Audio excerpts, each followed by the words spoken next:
경남도는 무인 카페 및 스터디 카페 대상으로 코로나19 방역 수칙 이행 실태 일제 점검에 나섰습니다. 경상남도는 가스복합 발전 산업 육성을 위한 에너지 산업 융복합 단지가 에너지위원회 심의를 거쳐 지정이 확정됐다고 밝혔습니다. 올해 상반기 태어난 아기가 1981년 관련 통계를 작성한 이후 가장 적었습니다. 제8호 태풍 바비의 영향으로 전국적으로 시설과 정전 피해가 잇따랐습니다. 코로나19 재확산에 대구에서 상영 중인 뮤지컬 오페라의 유령이 예정보다 3주 앞당겨 막을 내립니다. 자세한 소식은 잠시 후 뉴스에서 전해드리겠습니다. 시청자 여러분 안녕하십니까? 신동아 방송 경남뉴스 이지연입니다. 경남도는 무인 카페 및 스터디 카페 대상으로 코로나19 방역 수칙 이행 실태 일제 점검에 나섭니다. 수도권을 중심으로 신규 확진자 증가 등 2차 대유행 우려 속에 최근 무더위로 인해 이용자가 늘고 있는 무인 카페 등 실내 무인 영업시설에 대한 방역 관리를 위한 조치입니다. 무인 영업시설은 관리자가 상주하지 않아 주기적인 소독 환기, 이용자의 마스크 착용 및 거리 두기 등 방역 수칙 이행 여부에 대한 확인과 관리가 어려워 코로나19 전파에 취약할 수 있습니다. 이에 경남도는 카페 총 118개소를 전수 점검합니다. 도는 점검 결과와 미흡한 부분은 현장에서 즉각 시정토록 하며 영업주를 대상으로 방역관리 요령에 대한 지속적인 교육과 점검 활동을 이어갈 계획입니다. 경상남도는 국산 가스터빈 기반 가스복합발전 산업 육성을 위한 에너지 산업 융복합 단지가 8월 19일 제21차 에너지위원회 심의를 거쳐 지정이 확정됐다고 밝혔습니다.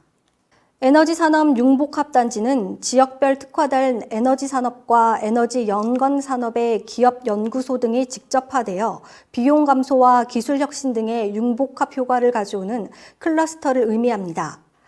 2017년 12월 에너지 산업 융복합 단지의 지정 및 육성에 관한 특별법이 제정됨에 따라 정부에서 기본 계획을 수립하고 추진하는 사업입니다. 정부는 작년 처음으로 2개 지역 지정에 이어 올해에는 경남을 포함한 4개 지역을 지정했습니다. 올해 상반기에 태어난 아기가 14만 2천여 명에 그치며 1981년 관련 통계를 작성한 이후 가장 적었습니다. 통계청에 따르면 1월에서 6월 전국 출생아 수는 14만 2,663명으로 지난해 같은 기간에 비해 9.9% 줄었습니다. 올해 2분기 가입 여성 1명이 평생 낳을 것으로 추정되는 합계 출산율은 0.84명으로 2분기 기준으로 2008년 집계 이래 사상 최저였습니다.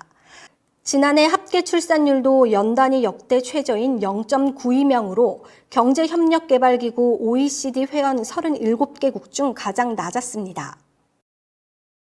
제8호 태풍 바비의 영향으로 전국적으로 시설과 정전 피해가 잇따랐습니다.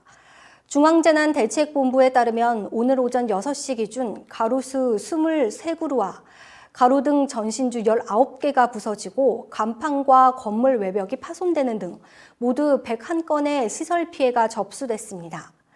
또 제주와 광주, 충남과 전남 신안 등지에서 정전 피해가 잇따라 신고돼 긴급 복구 작업이 이어졌습니다. 전남 곡성에서는 29명이 산사태 위험으로 일시 대피했으며 태풍으로 인한 인명피해는 집계되지 않았습니다. 태풍의 영향으로 21개 국립공원의 탐방로 607곳이 통제됐고 제주와 김포공항 등 공항 438편이 결항됐습니다. 코로나19 재확산에 대구에서 상영 중인 뮤지컬 오페라의 유령이 예정보다 3주 앞당겨 막을 내립니다. 공연 주관사 클립 서비스는 코로나19 확산과 객석 거리두기 강화 지침에 따라 막대한 손실이 예상돼 조기 종연이 불가피하다고 밝혔습니다. 다만 오늘 28일부터 다음 달 6일까지 공연은 예정대로 진행합니다. 오페라의 유령팀은 서울 공연 마무리 후 지난 18일부터 대구에서 공연을 진행해왔습니다. 이상으로 뉴스를 마치겠습니다. 시청해주신 여러분 고맙습니다.